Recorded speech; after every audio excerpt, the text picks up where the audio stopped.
Hey guys আসসালামু আলাইকুম। তো আজকে আপনাদের জন্য নিয়ে এসেছি নতুন আরো একটা রেসিপি। তো আজকের রেসিপিটা হলো লইট্টা শুটকির ঝুরি ভুনা। তো আজকে আপনাদের সাথে শেয়ার করব আমার আম্মু কিভাবে লইট্টা শুটকি ঝুরি ভুনা তৈরি করে। তো চলুন বেশি কথা না বাড়িয়ে ভিডিও শুরু করি। So let's start this video. তো প্রথমে আমরা শুটকিটাকে ছোট ছোট করে কেটে নিয়েছি, তারপর এই শুটকিটাকে আমরা ভেজে নিব।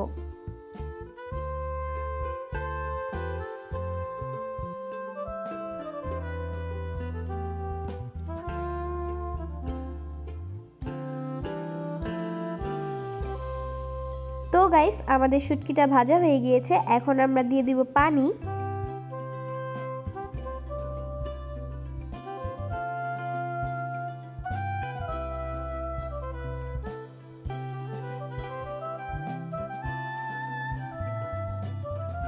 তো গাইস আমাদের পানিটা গরম হয়ে গিয়েছে। এই পানিটা গরম হওয়ার কারণে আমাদের শুটকির ভেতর যত ময়লা ছিল সব ময়লা উঠে গিয়েছে।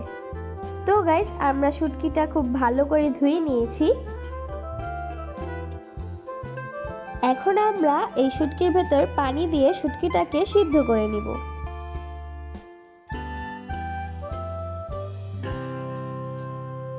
তো গাইস আমাদের শুটকিটা সিদ্ধ হয়ে গিয়েছে। তো গাইস আমরা নিয়ে নিয়েছি শুটকি। এই শুটকিটাকে আমরা হাত দিয়ে খুব ভালোভাবে ঝুরি ঝুরি করে নিয়েছি, আর নিয়ে নিয়েছি পেঁয়াজ এবং আলু। তো গাইস এখানে আমরা নিয়ে নিয়েছি তেল এবং রসুন। শুটকির ক্ষেত্রে রসুনের পরিমাণটা একটু বেশি দিতে হবে। এখন আমরা এই রসুনটাকে ভালো করে ভেজে নেব।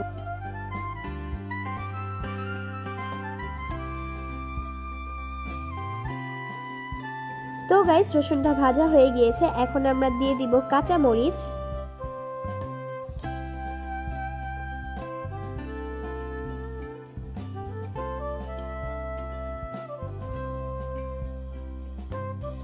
দিয়ে দিব পেঁয়াজ কুচি।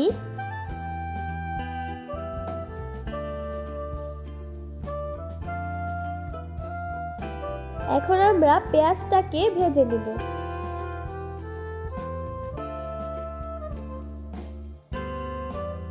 তারপর দিয়ে দিব আলু।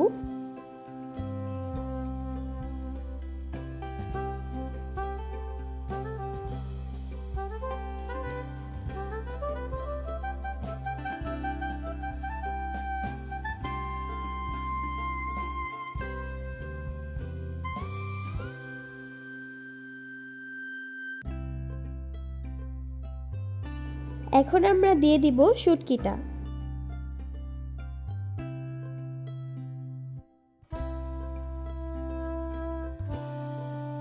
তারপর আমরা সবকিছু একসাথে ভালো করে ভেজে নিব।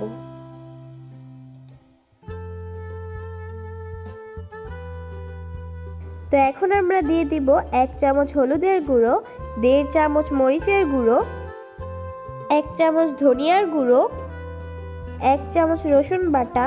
আপনারা কখনোই শুটকিতে আদা বাটা দিবেন না। এখন আমরা এই সবগুলো মশলা একসাথে মিক্স করে নিব। তো এখন আমরা দিয়ে দিব অল্প একটু পানি। তো এখন আমরা শুটকিটাকে কষিয়ে নিব।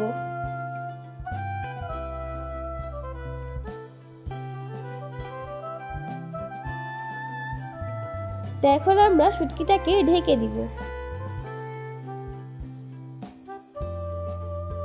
তারপর পরিমাণ মতো লবণ দিয়ে দিব।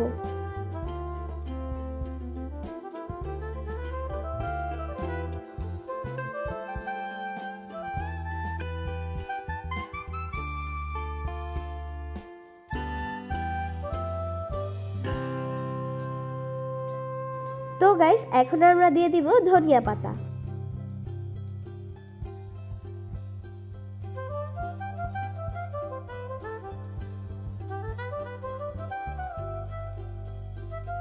তো গাইস তৈরি হয়ে গিয়েছে আমাদের সুস্বাদু লইট্টা শুটকির ঝুরি ভুনা।